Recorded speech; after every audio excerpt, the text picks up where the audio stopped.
Bueno, vamos a hablar hoy de ventilación mecánica, vamos a una definición sencilla, algunos objetivos y algo acerca de los ventiladores, ¿no? Es la sustitución parcial o total de las funciones del ventilador y va a ser su objetivo es corregir la disminución del oxígeno, alteración del CO2, dar lograr el trabajo respiratorio adecuado para que pueda ser, el paciente pueda funcionar sin el ventilador y la condición óptima para una ventilación espontánea. Para ello debemos tener en cuenta la frecuencia, la edad para la frecuencia respiratoria y recordar la fórmula de volumen minuto que ya hablamos, que es el volumen corriente por la frecuencia respiratoria, volumen corriente sea 8 cc por kilo. Anteriormente se hablaba que los ventiladores para los menores de 10 kilos, deberíamos utilizar ventiladores de presión. Eso ya ha cambiado porque los ventiladores modernos tienen modos combinados y no se necesita controlar un solo parámetro. Además que la ventilación neonatal se ha demostrado que la ventilación por volumen es más fisiológica que por presión. Bueno, entonces el objetivo es mantener la vía aérea permeable por problemas obstructivos postquirúrgicos o patologías pulmonares. Y la otra cuestión sería escoger el modo ventilatorio. ¿Qué hace entonces el ventilador mecánico? Bueno, básicamente dijimos, ok, ¿qué hace el ventilador mecánico? El ventilador mecánico, en forma ya sea invasiva o no invasiva, lo que genera es una ventilación, es una presión positiva que insufla el pulmón. Una presión positiva sería como nosotros cuando inflamos una bomba de fiesta, o sea, metemos una cantidad de aire, una presión que expande, en este caso la bomba, ¿verdad? Y entonces nos va a dar un máximo de presión, que es lo que se llama PIN, ¿ok? Presión inspiratoria máxima, ¿verdad? Y después que mete este aire, que botamos el aire, puede quedar nada de aire, que sería el PEC, ¿verdad? Sería cero, o puede quedar una cantidad de aire, que es el PEC, que pues es en centímetros de agua y va a variar, ¿verdad? Como veremos más adelante. Entonces, el tiempo que va a mantener esa inflado el pulmón es lo que se llama tiempo inspiratorio hasta acá, ¿verdad? Y después vendría el tiempo expiratorio, y eso repetido en un minuto es la frecuencia respiratoria. La presión media de la vía aérea sería el área, esta es la presión, ¿verdad? Esta es la presión que estamos dando con el PIN y el PEC, y esto es versus el tiempo, ¿ok? Tiempo. Entonces, la presión media de la vía aérea sería el área que está debajo de la curva, que incluye la presión inspiratoria máxima, ¿ok? El PEC y el tiempo inspiratorio según esta fórmula, ¿ok? Que está acá. Ahora bien, cuando nosotros tenemos alterado el CO2, ¿verdad? Pensamos entonces en problemas de ventilación y debemos actuar en consecuencia mejorando la frecuencia respiratoria en lo posible o la entrada y salida de aire, es decir, volumen corriente. Cuando esto es volumen corriente, que es 5 a 8 cc por kilo, pero ya vimos que estamos introduciendo una presión máxima que es el PIN y una presión mínima que es el PEC. Esa diferencia PIN menos PET se llama delta P, y mientras mayor sea el delta P, más va a entrar aire, es decir, más va a ser el volumen corriente. Ahora, si hay un problema de oxigenación, nosotros lo mejoramos con la concentración de oxígeno o FiO2, la fracción inspiratoria de oxígeno, o mejorando la presión media de la vía aérea si hay un problema de CHUM o alteración BQ, ¿verdad? Por mejorando sobre todo el PEC, ¿verdad? Pero también el PIN y el tiempo inspiratorio. Entonces, si tenemos un paciente no intubado y tenemos un CO2 alto, tenemos que pensamos que hay una hipoventilación, ¿verdad? ¿Qué debemos mejorar si hay CO2 alto? Bueno, debemos mejorar la ventilación, mejorando la frecuencia, la entrada de aire, es decir, debemos aspirar al paciente, ¿verdad? Debemos nebulizar, realizar fisioterapia, aspirar gleras, ¿verdad? Y realizar rayos X de tórax para ver si hay alteración del tórax, ya sea neumonía, atelectasia, derrame pleural o algún tipo de alteración en el tórax, ¿ok? Ahora bien, si el paciente está en ventilación invasiva, es decir, está intubado, ¿verdad? ¿Qué tenemos que asegurar? Si el paciente tiene un CO2 alto, decimos que hay hipoventilación.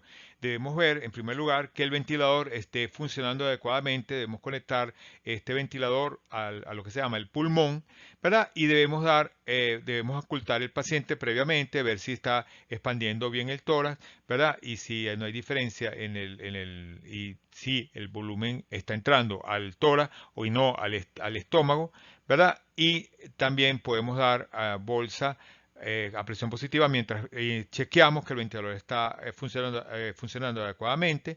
Debemos ver si está intubado. Para ello debemos observar la humedad del tórax y ocultar, como ya dijimos, el tórax y el área gástrica. Se oculta en tórax, hay humedad del tubo, si está intubado. No se oculta en tórax si en estómago está estubado, ¿verdad? Y si no, debemos realizar una radiografía de tórax para ver si los pulmones están normales, si hay neumotórax y cómo está el tubo endotraqueal. Entonces, esta es la radiografía del pulmón, ¿verdad? El corazón debe estar en el centro, tiene forma redondeada con la punta a la izquierda. El pulmón normal es de color negro, el hueso es blanco, densidad ósea, el líquido incluyendo el corazón es color gris claro. ¿Verdad?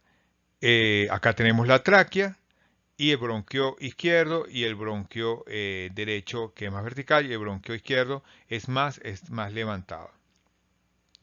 Entonces fíjense que cuando el tubo está más metido que lo normal, como el bronquio derecho es vertical, se va a ir el tubo hacia el pulmón derecho, que es este, ¿verdad? Y entonces, produciéndose atelectasia de todo el pulmón izquierdo, porque toda la ventilación se va a ir entonces hacia el pulmón derecho y todo el pulmón izquierdo, ¿verdad? Va a dejar de estar ventilado y va a haber atelectasia.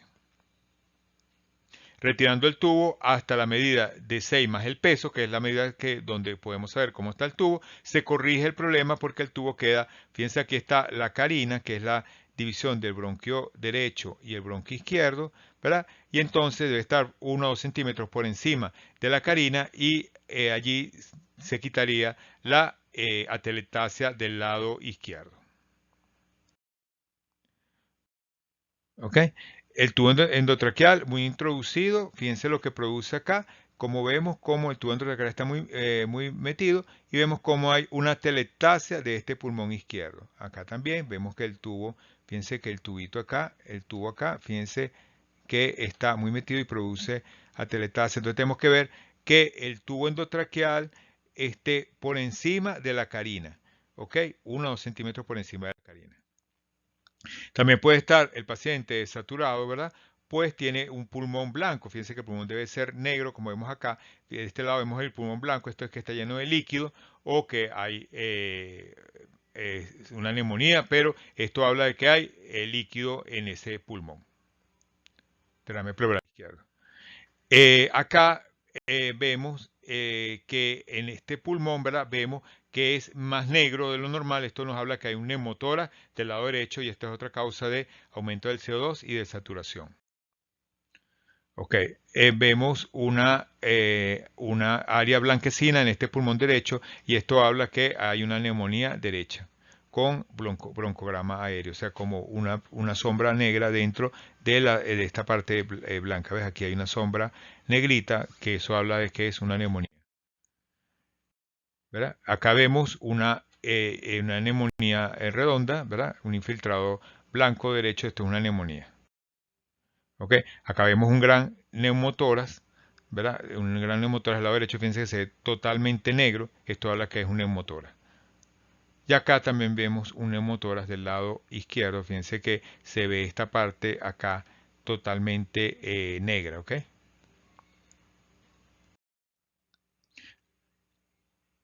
Acá observamos un neumotórax, fíjense una sombra negra totalmente redondeada, encapsulado, un neumotórax derecho encapsulado. Ok, aquí observamos una radiografía con un pulmón que se ve muy grande. ¿Ves? El pulmón, fíjense que toca prácticamente todo el tórax izquierdo y está muy grande la silueta cardíaca. Es una cardiomegalia. Vemos acá un pulmón donde no se ve nada negro. Fíjense que todo está totalmente blanco, edema. edema pulmonar, ¿verdad? Y esto es un paciente con un SDR, antiguamente llamada enfermedad membrana hialina. Acá observamos una neumonía del lado derecho. Acá observamos un edema pulmonar o neumonía bilateral, aquí y acá.